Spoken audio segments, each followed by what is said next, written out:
because at a point, people were asking me, when are we, Lord have mercy, when are we coming for naming? In a African Yeah, community, yeah, people begin to yeah, ask you, so when are we having grandchildren and when are we having kids yeah, and all yeah. that? And sometimes it can be a bit of a burden, They and it can. can be heartbreaking Yeah. when you're not having kids, and then all your I'm my parents' only daughter. I have Oh. three other brothers, but I'm the only girl.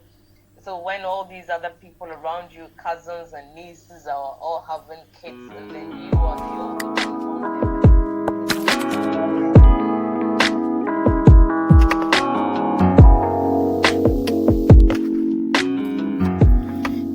Elder Russell Ballard says there is no role in life that is more essential than that of motherhood. A very warm welcome to Podcast with Sheila, the podcast that is spreading positivity around the world through the sharing of real life experiences. Our guest for today is a wife, a mom, and the owner of Real Moms Connect, and an advocate to domestic violence. I believe there is more to her, but we'll get to know about that in a minute. Hello, Sandra, and welcome to Podcast with Sheila. thank you so much, Sheila. Thank you for having me.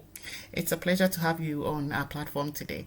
Can you give us a brief background of who Sandra is, where she comes from, stuff like that, before we set the ball rolling? Okay. So my name is Sandra Delali. I'm a wife to one husband. I'm a mother to three girls. Great. Originally from Ghana. I've spent most of my adult life in the UK. An event planner and consultant. I'm Great. a relationship strategist and coach. I'm a mentor to a lot of mentees. Um, I'm an advocate against domestic abuse. I'm a J9 trained domestic abuse. So, and then, like you said, Real Moms Connect, which comes under Real Talk Haven. Real Talk Haven is a place where people find solace, peace, rest, where we talk about everything and nothing to do with relationships, families, um, being a mother, being a wife, being in a relationship, dating, courting, marriage, divorce, in betweens, wherever you stand, we talk about all that. Um, and also the co-founder of a non-profitable organization called COFIA, which is Income for Africa, to support women in need, and also a founder of Race Against Time. Race Against Time is also a non-governmental or it's a charity, so it's a non-profitable organization that deals with maternal mortality. Oh, So that is who Sandra is. great. Sandra, you are a lady with a lot of hats. You wear different hats, and that's so impressive. Are your charities based in the UK? Both charities are Yes. based in the UK. Great. I would like us to talk more about that as we go on in this conversation. But before we get to that, let's talk about your journey as a mother, right up from where you had your first child. Right. Okay. So, when I got married, I mean, every woman's dream is, I'll get married, have a baby, or get pregnant and all that. But it didn't happen for me straight away.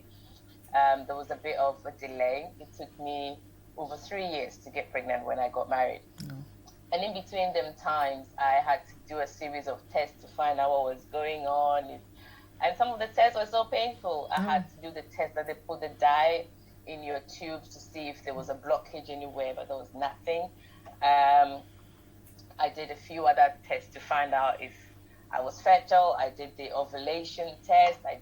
Everything was okay with me. My husband had to do his semen analysis. Everything was okay with him. So we're wondering, where was this coming from? Anyway, long and short, one consultant I met at North Middlesex Hospital said to me, Sandra, there's nothing I can do for you again because I don't know what's going on. Yeah. Your only alternative might be to have an IVF because I don't really know why you can't conceive naturally. Anyway, so I said to the doctor, I don't think you'll see me again. I just said it in passing. Yeah. And I think that was in December of 2005. Yes, 2005. And then in April of 2006, I wasn't feeling too good. I wasn't feeling well. I thought I was having like a flu. Okay. And then I thought, something is not right somewhere, Yeah. because then I'm one person, but I don't keep track of my periods. Oh. I know they're going to come sometime. Let's say if it comes at the end of the month, I know it's going to come around maybe 29th. Yeah. But I don't really have, there's some women that know You the have to keep a calendar of it, yeah. Oh, no, I don't. I know it's going to come because prior to even getting married, I wasn't too, so I wasn't really bothered about keeping track of my period dates. But I realized that a month has passed and I hadn't seen my period yet. So I was thinking maybe it's just delayed, it would come. Yeah. But because of how I was feeling, I said to my husband, go buy me a pregnancy test strip. Yeah, wow. And he was like, are you sure? I'm like, yeah, I don't feel too good. I mean, I was very nauseous. I thought, is that I'm kind of the flu or I've got a bug or something like that. Yeah. So I did a test and I was pregnant. Like, ooh, wow. ooh. Yeah, so, through no medical intervention, but God did it. Yeah. And so it was a miracle for me. I remember one time, prior to getting pregnant, I think it was that year, the Easter or the the Easter Friday up to the Sunday, the Good Friday to Sunday was in March, thereabouts. And I remember I went to church, and whilst there was prayer meeting, and everybody was praying their own prayer, I wasn't even listening to what was going on. I was just in one corner, and I was just saying, Lord, today I'm just like Hannah before you. Yeah. Wow. All I ask is that you bless me with a child. Yeah. I said, don't let this year go to an end without me having a child. And that was what happened. I conceived in April. Wow. But my conception wasn't like a normal one where people bask and they glow and they have all the fun that they can with pregnancy. Oh my goodness, pregnancy was so tough for me. Oh. Yes, it was so tough for me. I could say all through my 9 months, I didn't get it easy. From when I realized that I was pregnant and I was nauseous and all that, I couldn't keep any food down. No food, no water. I couldn't keep it down. If it goes in, it had to come out. Literally. Okay.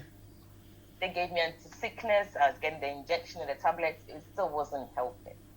I was hospitalized more times than I could count because I was so dehydrated. So they had to give me IV fluids just to keep me hydrated because I was so dehydrated. And at a point, my midwife was like, your weight and the baby weight is so small. We need to do something about it. And so when I hear all these news, I go back to where I conceived from. I go back to God and I'm like, Lord, with all these diagnoses, I don't know what to do. They're saying one thing, but I'm trusting in you for the other. Then the baby began to grow. She was growing all right. Then I think it was about 24 weeks. I woke up one morning with severe abdominal pain. And I had to call the hospital and they said to me, you need to come in. We think you're getting a miscarriage. And I said to God, Lord, you said none shall cast her young. I'm not casting this one. And for some weird reason, my faith at that time, I think because I was kind of like believing God for a child, so my faith was so strong, sky high. I wasn't going to let anything take that away from me. And so I said to God, I said, Lord, I'm not casting this one. I went in there, they checked, the womb was sealed, there was no bleeding, so they didn't know where this pain was coming from. They didn't know where the cramps were coming from. The baby was all right, heartbeat okay, was lying in good position. So they kept me in there for, I think, 2 or 3 days. And then they just said, oh, we realized you've got MRSA. And I thought, what are you talking about? So they had to take me out from the ward I was in into isolation, and nobody was supposed to come see me because I was so contagious. I've got MRSA.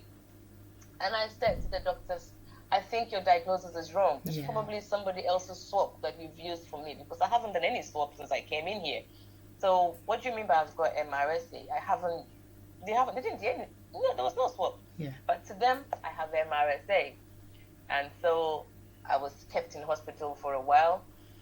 I wasn't given any medication. For whatever reason, the MRSA, wherever it went to, just went away. I don't know where it came from. So I was discharged after about a week. I came home. Then I think I was about 32 weeks. I got a similar experience. And so they had to rush me again to the hospital. And this time they said, no, we think the baby is coming. All right. That was so they prepared me actually to give birth to a premature baby, that the baby is coming. And I said, but it's only 32 weeks. He said, oh, well, they can usually survive. It's not 100%, but with God's help or whatever, they can actually survive.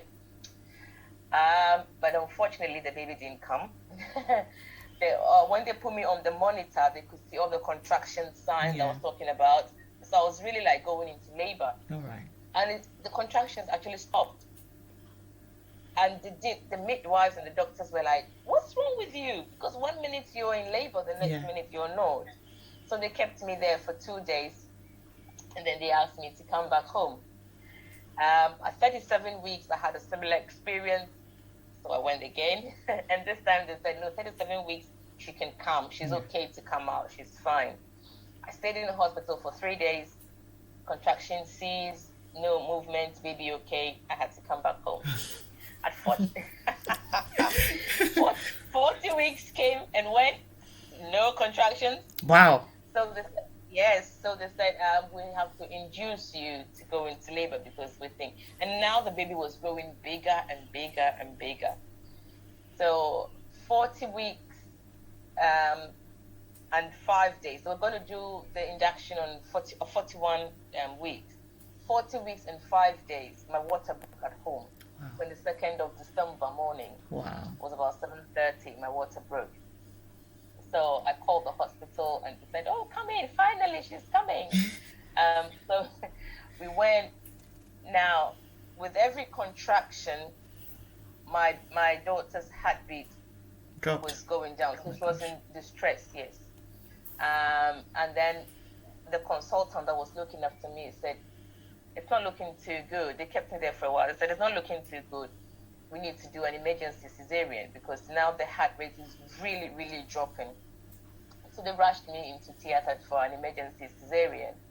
And when she was delivered, she wasn't breathing. She wasn't moving. She wasn't doing anything. Wow. Because her cord has actually tied around her neck and her arm. So her arm was like that on her neck with the cord around it. So with every contraction, it was getting tighter and tighter. Oh my gosh.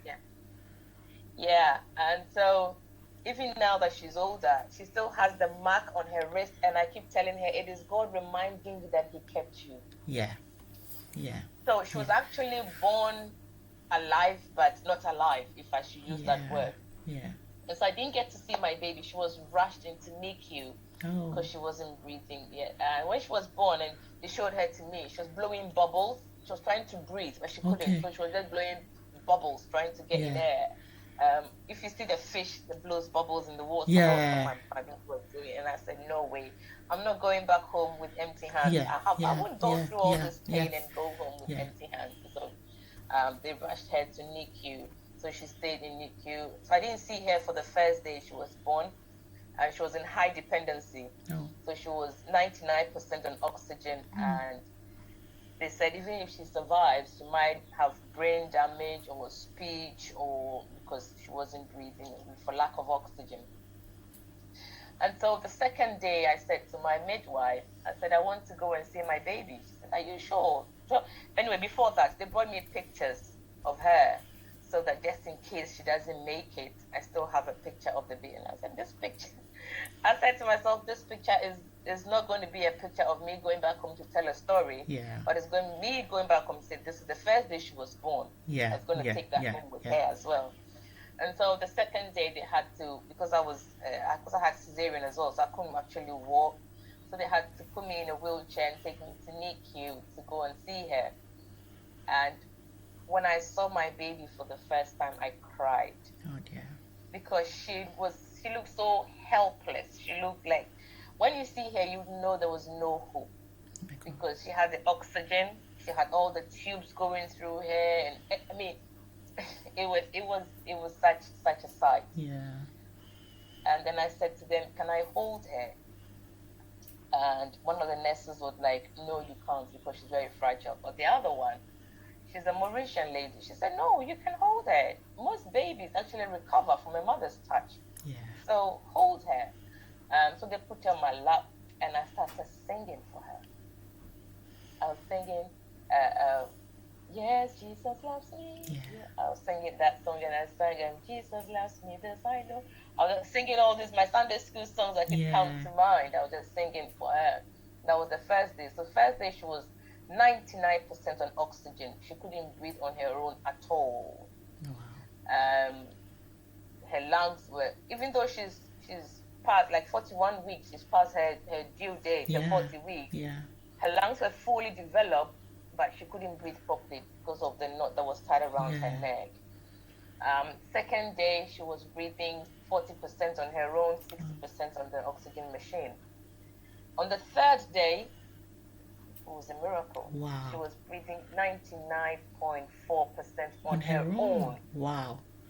So one of the midwives said, why don't we switch off the oxygen, see if she can continue to do it. Yeah. They did it, and she was breathing on her own. And so one of the midwives again said, why don't we let baby and mother sleep together tonight instead of keeping her in the incubator on her own? Let mother and baby sleep together, see how it goes through the night, because we're still in hospital. Yeah. If anything, they can assist. So I slept with her that night, and she was okay. We didn't need the oxygen at all. The only problem was that she wasn't able to suck. She couldn't suck properly, so she was still being fed with a tube. Okay. And then the Mauritian lady came and said, let's take this tube off. Try her gently, see if she can try and do it. So they did it, and they gave her a bottle. And for the first time in 4 days after she was born, she sucked milk from the bottle. Wow. And so this woman, I saw her as an angel. Because anything the consultant said, she would come and say the opposite. Why don't we try this? Why don't we try that? Why don't we try? Everything was, why don't we try? Why don't we try? And so there, she was okay. We were discharged. We came home. And she's been okay ever since. She didn't have no brain damage, no speech problems, absolutely nothing. She's a full-grown 16-year-old teenager doing her own thing. I mean, it is amazing. Now, before she got to this age, we met the one of the NICU nurses in town, and she said, if anyone had told me this baby would survive, I would never have believed it. Well, and so she also started her own little foundation that she donates money to the NICU. It's called Nadel Trust. Yes, which does that every Christmas morning, because she came home on Christmas morning. So every Christmas morning, she goes there and gives a donation to the ward as a sign of also, praising God and blessing God for the gift of life. Yeah. So that was how my journey into motherhood started. I didn't get it easy. Then I had my second girl. I couldn't walk. I was on crutches. I was using crutches to walk. Yes, I know. I had an emergency cesarean as well because my old wound was rupturing. So yes, I had to do emergency cesarean for her. Then my third girl also, I did. That was elective cesarean, but they didn't want me to go through the pain of.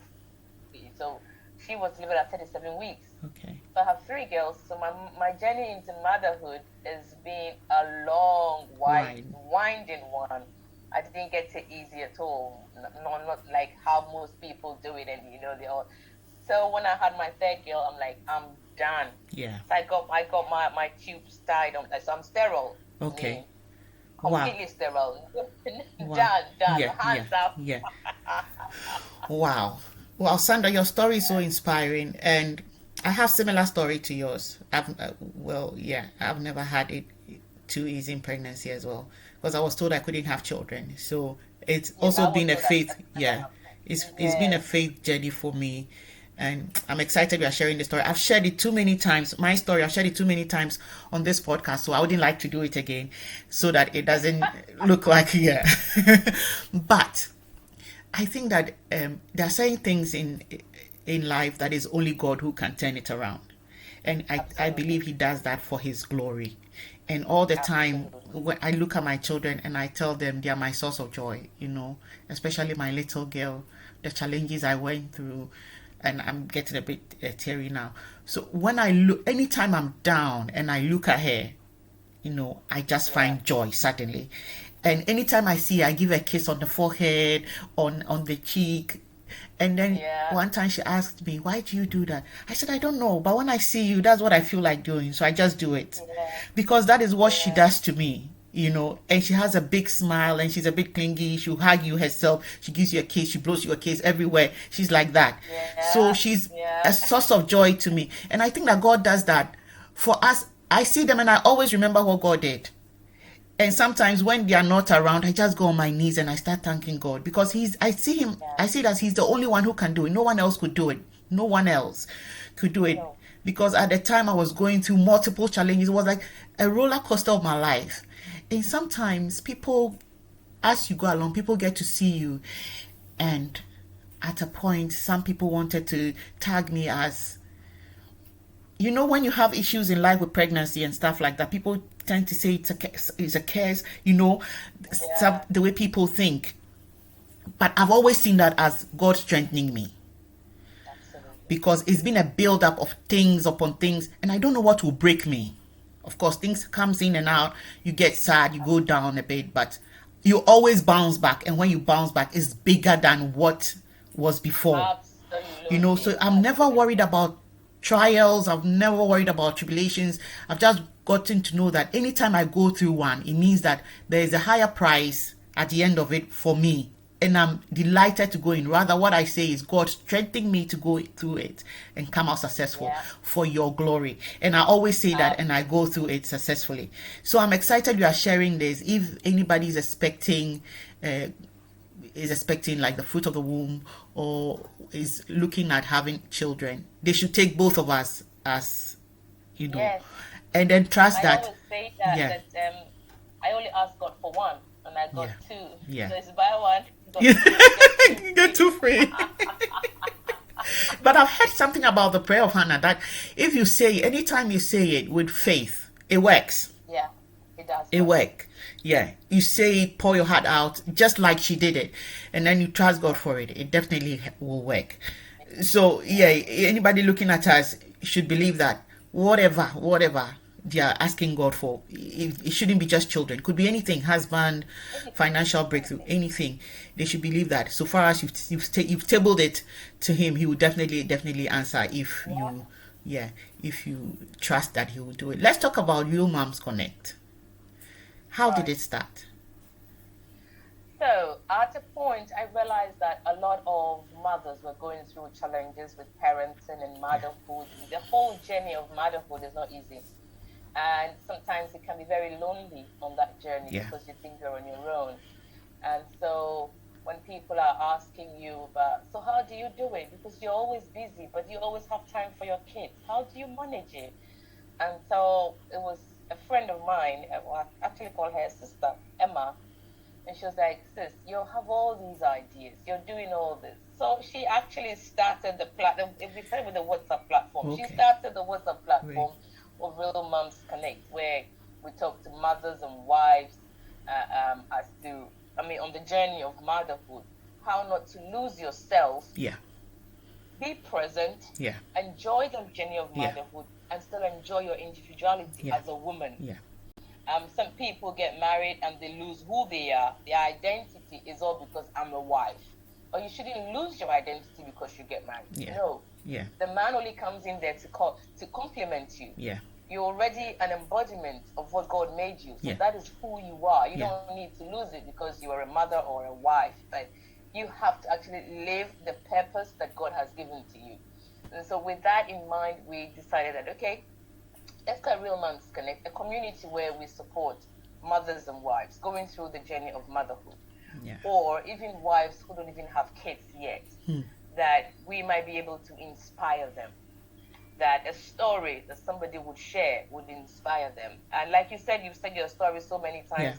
I've shared my stories, so I tell people my story is now stale news because I've shared it more than I can count, So, but anytime I share it, people find inspiration from it.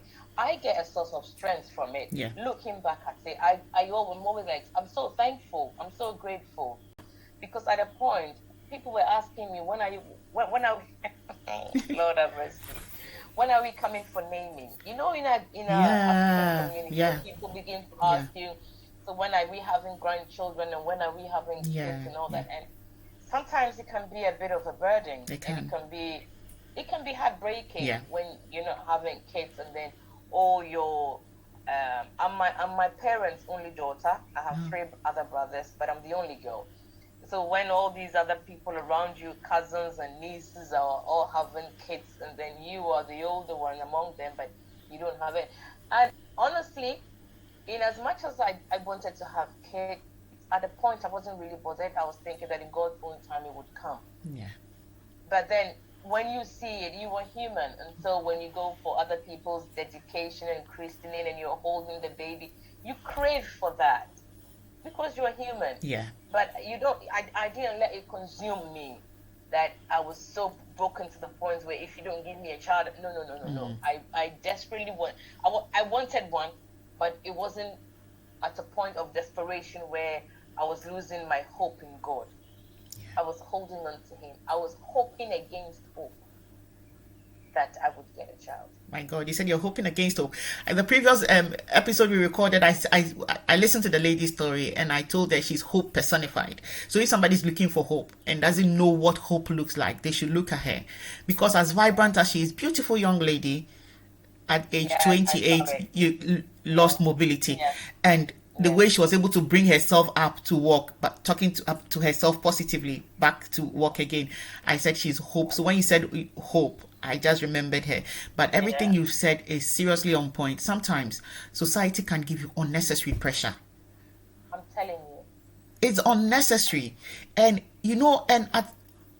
people say that when you're expecting to get pregnant and then you don't think about it too much, that is when it comes. So when society is putting so much pressure on you, how then do you tend to forget about the problem? You can't forget. It's up to you. When the Bible says David encouraged himself in the Lord. Yeah. You need to find encouragement in the Lord. Encourage yourself. Yeah. Prior to coming on live, I was talking to somebody and she was sharing her story, and I said, listen, run back to God. Yeah. Because that's the only place you can find solace. That's the only place where you can find hope. Yeah. You can find rest. You can find joy. Yeah. It's only in Him. Yeah. If you're looking for all these things in people, I'm sorry, you won't find it. Yeah. You won't find it. People will let you down. Yeah. So when society tends to put pressure on you, when family is trying to burden you about kids, encourage yourself in the Lord. Let the joy of the Lord be your strength. You know that He is more than capable and more than able to do anything and everything He wants to do. In His own time, He makes all things beautiful. So true. And so for my oldest daughter, I call her my miracle baby. Wow. I say she's my miracle child. Yeah. So you came in and you opened the door to others to join you. Yeah. So you're the miracle baby. Yeah. Wow. You're doing a marvelous job out there. Are you a minister? I'm a minister's wife. Minister's wife. Good. You speak like one. The job you're carrying is a massive one.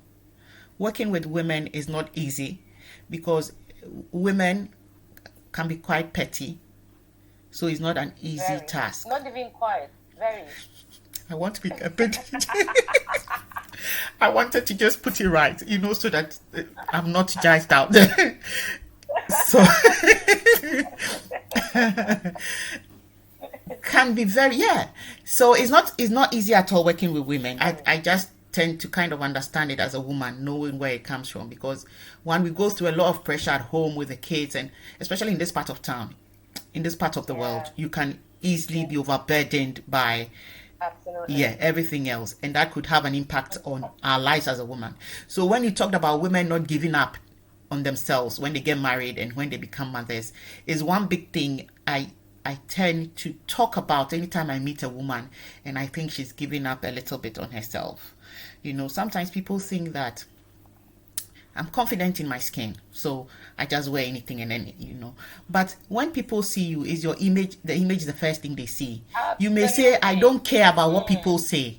Sometimes you say, I don't care, this is me. If they like it, they accept it. But that's a wrong thing to put out there. Yeah. No matter how confident you are, you should be presentable in your confidence. Smell good, look good, dress well. You don't have to break the bank. I always say, be creative about it. It is the way you go about it, and then you always look nice in the sight of people. There are lots of mothers out there who look presentable, and how are they doing it? You ask yourself, how are they doing it? Then you should be able to do it. Some way, somehow, you should be able to do it. You start from little things. I've never gone to a salon. I've never. Because it's expensive to do it. I've been doing hair all my life. I learned it. Right. I used to do for my sisters back home in Ghana. In our house, we had a mini salon. Everybody did the hair there. My mom would do it. Right. When I have to do it, my sister would do it for me and things like that. So when I traveled, nobody's done my hair. I think when I came and I was pregnant, a lady did my hair once. But since then, that was it. I do my braids, I do my little girls. So some of these petty things as a woman, you have to learn to do them so that you don't always have to pay for it. In that case, it doesn't become too expensive for you to look good. So I'm excited we are talking about this because I think I do my girls' hair. Yeah. Because for them to do the braids in the salon is about £75. And imagine for the three of them.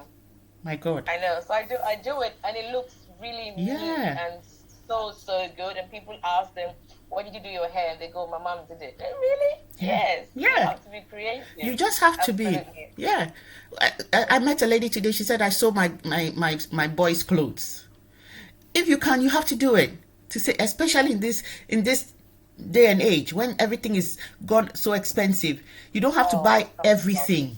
We shouldn't be buying everything. So like these things like this take the pressure off women. Because, sometimes you may have the man at home, but certain things are a woman's job. Certain things. Like making sure the children look good. All of those is a woman's contribution towards the family. So if you don't want to always give money to get those things done, why not learn it and get it done so that all the time the children look decent, you look decent. And so I'm happy we spoke about that. Let's talk about submissiveness in marriage. I don't know if this... I think this word is twisted and people say it all the time to suit them. What does submissiveness in marriage mean to you? Okay. So before we get to the word submit, where people take it out of context, where they say that as a wife you need to submit to your husband. There is a preceding verse. Where it says, husbands, love your wife, even as Christ loved the church and gave his life for it. Then it comes down. It says, submitting yourselves one to another. Okay? Women, submit to your husband. The husband needs to love you. You need to submit. Both of you, one to another. But it's taken out of context where people think that to be submissive means not to talk, not to have your own mind, to do what your husband says, to dance to his tune. When he says jump, you say how high. But that is not how it's supposed to be. Love me, I respect you. I love you, you respect me. So it goes hand in hand. Being submissive doesn't mean that you are a doormat. No.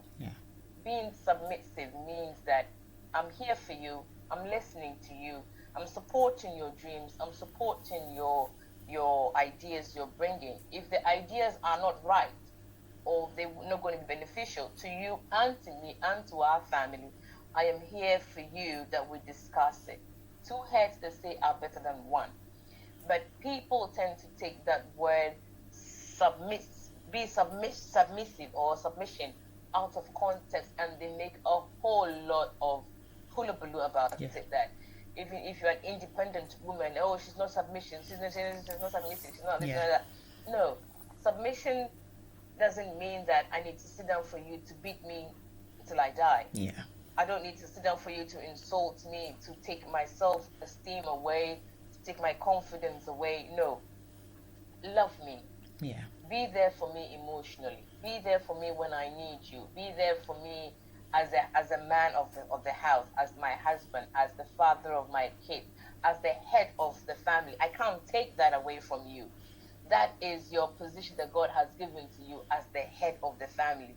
But I'm also the neck. Yeah. And the neck carries the head. So if you are not being a good head, then the neck cannot carry you. So being submissive to your husband means that you guys are both in there through it all. You submit one to another. It's all about respect. Yeah. It's all about caring. It's all about listening. It's all about being in tune to one another, having good emotional connection with one another. But I think from our part of the world where we came from, a lot of people think that this girl is just she has no submission in her. She's not submissive at all. She doesn't respect. She doesn't respect.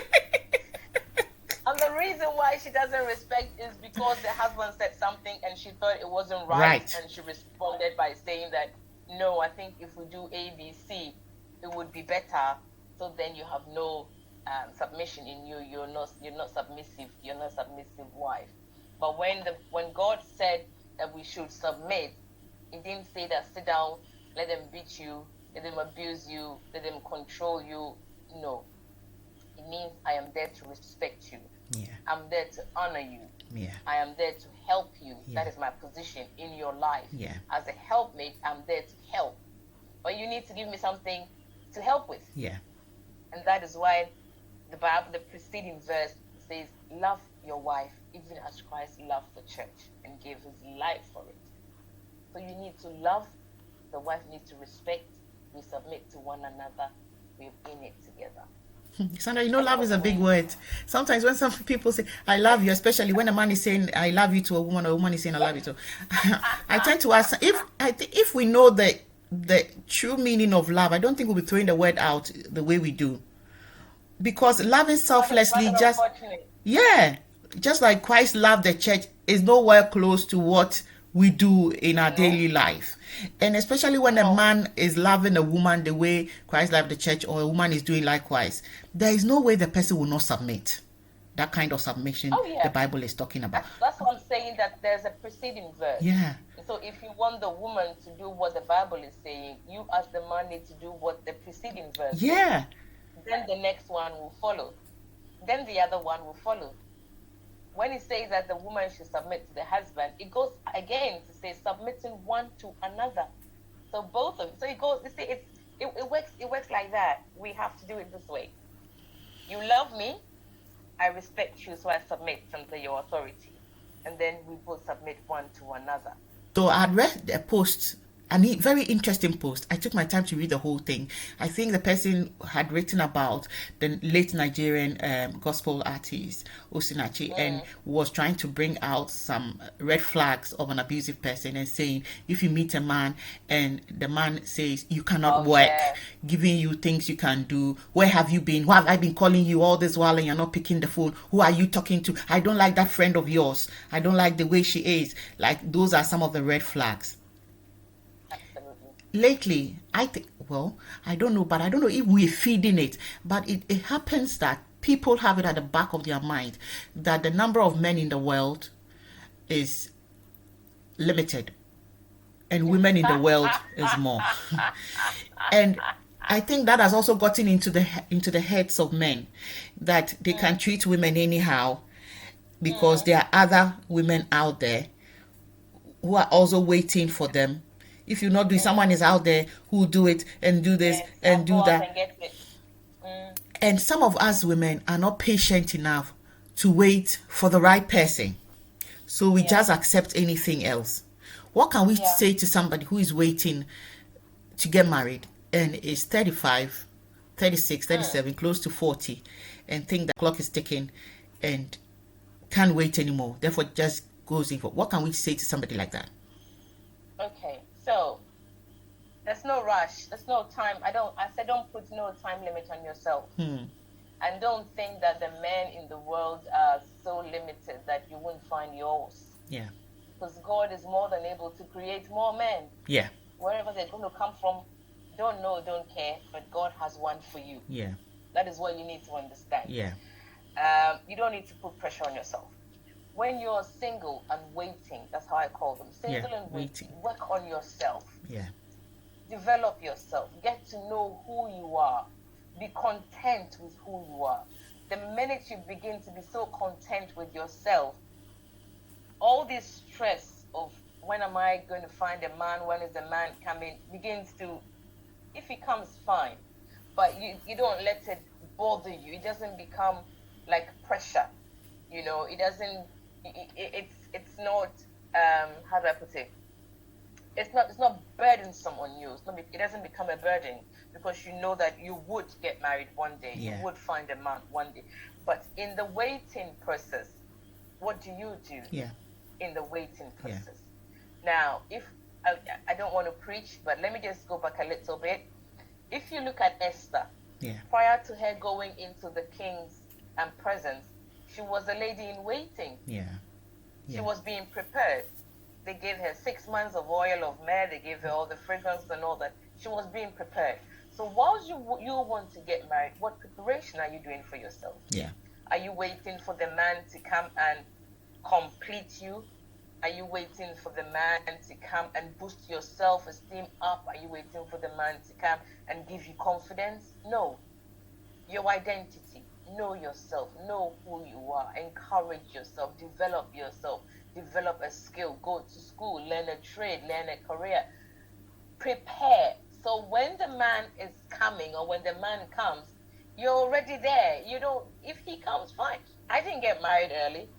But I was a full-time career woman. I was so busy working. You know, I remember one time my mom was like, is it a work or church? Work or church? When are you going to even meet a man? I said, don't worry, I'll meet the right one at the right time. Yeah. And fortunately or unfortunately, I met my husband. He came to visit my church. Great. He was a visitor in my church, and that's where we met. And so I was busy on myself. Yeah. I was busy with myself. So if you're 35 and you think you're growing too old, I don't want women to put that burden on themselves that I need a man. I'm growing. Yes, biologically you can be growing. You can think that your clock is ticking because you want to have kids. But is there anything too hard for the Lord to do? No. So whilst you're waiting, don't let society put more pressure on you. Yeah. A friend of mine did a session, I think it was last year, and she called it "And So What?" And it was a beautiful session. So you're 35, you're single, no boyfriend, no man in your life, and so what? Yeah. You're married for 5 years with no children, and so what? And so what? Yeah.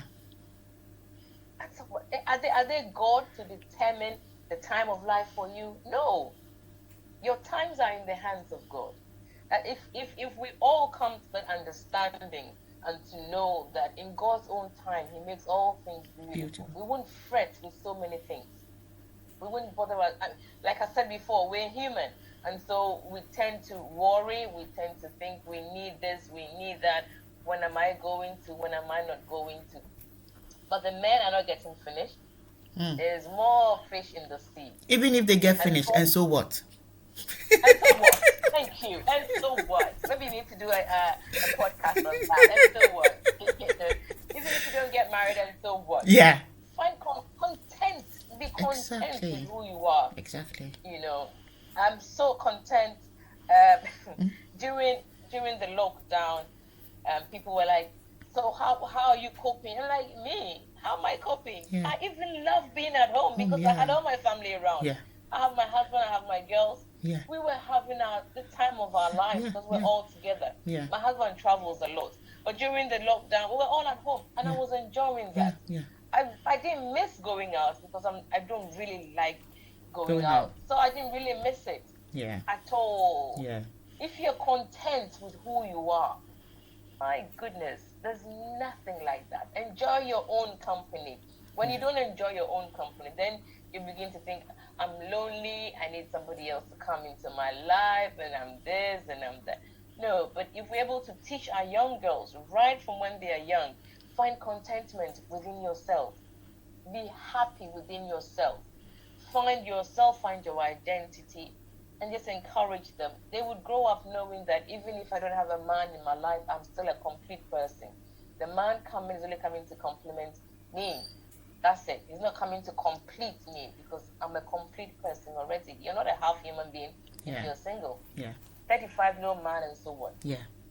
Let's say somebody missed all the red flags of an abusive person and is already in the relationship. And at what stage should the person... or how long should the person keep enduring, especially when you've been hearing, why am I calling you all this while and you're not picking, and I don't like that friend of yours, and or you've seen all the red flags. It's just like... Yeah. The thing is, prior to getting married, you would see all these, okay? But what we tend to do is we overlook them all in the name of, I'm in love. He will change. I'm in love. When I get married, he will change. Forgetting that anything you see whilst you're dating, it only magnifies when you get married. So if he slaps you one whilst you're dating, when he marries you, he will beat you mercilessly. When he's shouting on you when you're dating, when he marries you, he will yell at you. When he's controlling you when you're dating, when you get married, it becomes worse. So what people need to know is that when somebody wants to abuse, abuse is all about control. It's all about control. So when you meet an abusive person is somebody that wants to be in charge of who you are. They want you to conform to them. They want to have control, power over you. And so they tell you, oh, I saw you online, maybe you're on WhatsApp, I saw you online at 10 p.m. Who were you chatting with? Why didn't you reply to my message when I sent you a message? Why didn't you pick up my call? Why didn't you do this? Why? I don't like the dress you're wearing. Who are you talking to? Oh, I don't like this, your friend. And before you know it, they take everything that you love away from you. And then they have you in the corner where they want you to be. And then they get the power to abuse and to assault and to violate you. So when you're dating somebody, that begins to control you. When they call you on WhatsApp, they don't get you. They call you on FaceTime, they don't get you. They'll call you on normal call. They'll call you everywhere. When they don't get you, hey, you are in trouble. But online chatting with a friend, what are you doing at 10 p.m.? I thought you said you're going to sleep. Yes, I want to sleep, but I'm chatting with a friend. What is so wrong about that? No, they get upset. And when maybe a friend of yours says something about them to you, and you go and say, this my friend says this. That your friend is even not good. You know, I think she has an eye for me. You know, they try to create all these scenarios just so that the relationship you have with your friend gets broken. It's not going to be, it's going to get broken, you know, and then they have you. If you are somebody that, like me, I go to my mom. My dad passed away over 20 years ago, but my mom is still alive. And she lives 45 minutes away from me. So I love going to see my mom. My brothers all live in London. So I go there a lot. But if you're dating somebody that would try to say, why are you always going to your mother's? Why are you always going to your brother's house? Why is your brother always coming to you? You need to know that they're just trying to create confusion, take you away from the presence of the people that you love, the people that love you, the people that can see through them. They will take you away from them. And then now you'll begin to work. You know, when you're working on eggshell, you hear him coming and your heart is jumping. Come on. When your husband is coming home, it should be excited. When I hear my doors open, I'm like, Lord, I thank you for bringing my husband back home. You know, my girls, my older one, he says, oh, when I hear Daddy come home and I hear the door open, the lights come on, I just go to sleep when Daddy is home. So if Daddy is not home, they're worried. But when Daddy comes home, everybody's okay. All right, now I can. And to them, they think I'm too hard on them. Daddy is nicer. So this should be the kind of an environment where you are happy, you know. And then, like you said, how long should you endure? You shouldn't endure not even for a day. As soon as you see the red flags, if you're dating, it's time for you to withdraw. Step back and say, listen, I don't think I can do this with you. Just take it easy with me for now. Let's give ourselves a bit of time. and then just let the relationship die its natural death. If you're married, however, and you are in that abusive marriage, what you need to do is seek for help. Because what happens to you is that you lose your self-esteem, you lose your self-confidence, you lose your self-worth, and they tell you that everything that is going wrong is your fault. And for most people, most abusers are narcissists anyway. Yeah. And for a narcissist to get you, they begin to gaslight you. So you tell them, you said this, me, did I say that to you? I think it's your mind playing tricks on you. You tell them, but you said you're going to go with me today. Me, when did I say I was going to go with you? Why do you always put words in my mouth? I never said that. They do that to you so that you begin to doubt your own self. You're thinking, am I going crazy or what? That is the number one tool of a narcissist. They gaslight you and then they manipulate you. They're very manipulative.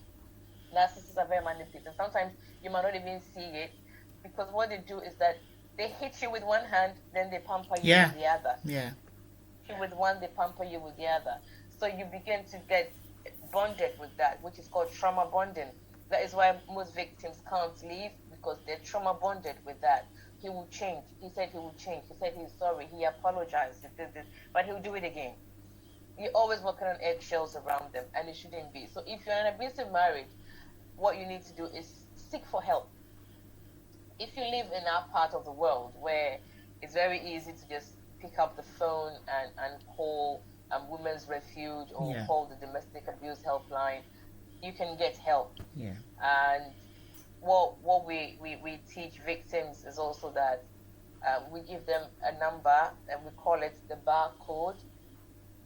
Because we're on air, I can't actually, but it's called the barcode that we give to the victims. And it looks like a barcode on anything that you buy in the supermarket, but it's actually a phone number that you can call for help. Or you can even call the police. And if you hear your neighbor being abused or being beaten or anything like that, the victim doesn't even need to call. You as a neighbor, you can actually call the police, and then it must be for the victim. Yeah. And they can actually press charges even without the victim pressing charges, So it's quite easy on our part of the world. But I think, was it a few weeks ago, someone said to me they don't have that kind of facilities in Ghana where even women can go for respite or call a domestic abuse helpline and all that. And it broke my heart. So I was just thinking to myself, what can I do? It's very important that you leave if you are in an abusive relationship. And it's very funny when I say leave, because a lot of people tend to like, hey, God doesn't like divorce, and you're a Christian, you're saying, I'm thinking God gave you wisdom. Exactly. Did God say sit there and die? No. Did God say somebody should kill you? No. Did God say somebody should murder you? Did God say somebody should take your self-esteem away from you? No. So God has given you this. You need to use it. Run. I don't say even walk. Run for your life. If he hits you once, he will hit you again. He will hit you again. I'm excited about this conversation, seriously. I'm seriously excited about it. I think we'll have to bring you back again at your convenience. We'll talk later behind the scenes and see how best we can do this, strategize, and then have, maybe we can have part 1, part 2. I'll be excited to do it. Before marriage, how much your service? Yes, we'll be excited to do it. If you had one wish for this year, what would that be and why? I have so many wishes for this year. Okay, so my number one wish for this year is I really want to help women to become so independent. Oh my God. Totally independent that I don't even know what word to use, what adjective to qualify it. Yeah. I want every woman to be able to say, this is me. This is who I am. Yeah. I'm a mother, I'm a wife, I'm a career girl, I'm this, but this is who I am. This is my God-given identity. Yeah. And I'm so holding on to that. I'm standing with that. I am independent of that truth. That this is what God has made me and this is who I am. Yeah. Being independent doesn't necessarily mean that you are financially capable of doing everything. No. It means you're able to think on your feet. you're able to do something. You're able to assess situations and find solutions to problems. You don't always need to. If you're someone like me that your husband travels a lot, most of the decisions I take at home is when he's not around. I take it and then I tell him, I've done this, I've done this, I've done that. That is me being independent. I'm not being dependent on him because he's not here. Then I'm calling him, what should I do? Do I need to? No. So I want every woman, my number one wish for this year is that every woman will come to the place of total independence, of knowing that you can make it no matter what. Whether you're married, you're single, you're divorced, you're dating, you're courting, you're in between, you can make it. Be totally independent. Totally independent. I can't wish any less as my own wish for this year. Because like I've always said, and I think everybody who listens to this podcast would have heard me say that I'm passionate about women and children. And it's also been my desire all the time that women will be independent. Because I know how it feels to be independent and be your own, the authority you carry, and then the confidence you exude, all around you. Nothing can break you, nothing can stop you. You just, and it rubs off on your children. It does. It makes this before we go off. My oldest daughter had a teacher come to their school. My daughter walks into the classroom and she says, your presence intimidates me. I find your presence very intimidating. A teacher telling my 16-year-old, I find your presence very intimidating. And she said to the teacher, wait till you see my mom.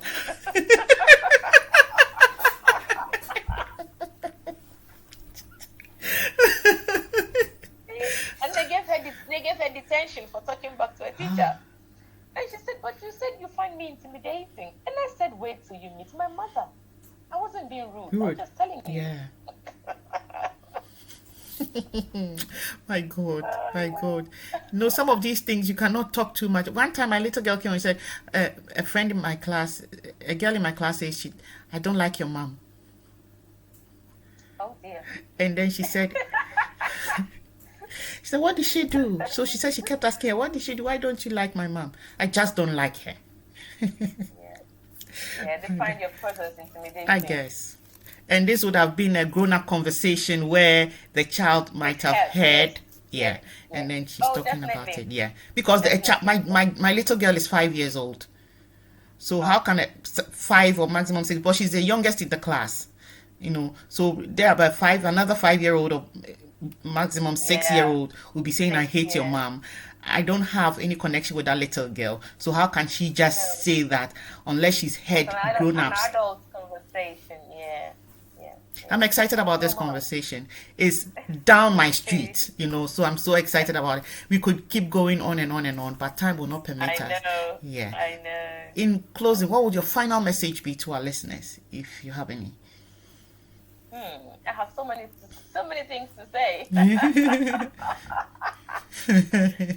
Right. We've talked a lot. We've talked about the journey of motherhood. We've talked about being independent. We've talked about knowing the signs of abusive relationships and all that. But my final word to anybody that is probably waiting and trusting God for the fruits of the womb, not to give up. Exactly. Don't become too desperate that you begin to seek answers where you're not supposed to seek for answers. Just trust God. And leave the consequences up to Him. Wow. Just trust Him. In His time, He makes all things beautiful. Trust God. Trust God. I like that. If you've been listening in, this is season 2, episode 49 of our podcast series, where we've been bringing your way seasoned guests with inspiring real life stories to share with us. Do not miss out on all these lovely experiences. Subscribe and be notified when a new episode is released. We have a video presentation of this episode on our YouTube channel. Just search for Podcast with Sheila on YouTube and you'll find us. Our prayer for you this week is that you will be the best version of yourself as you go through the pages of life. Until we meet again, have a brilliant week.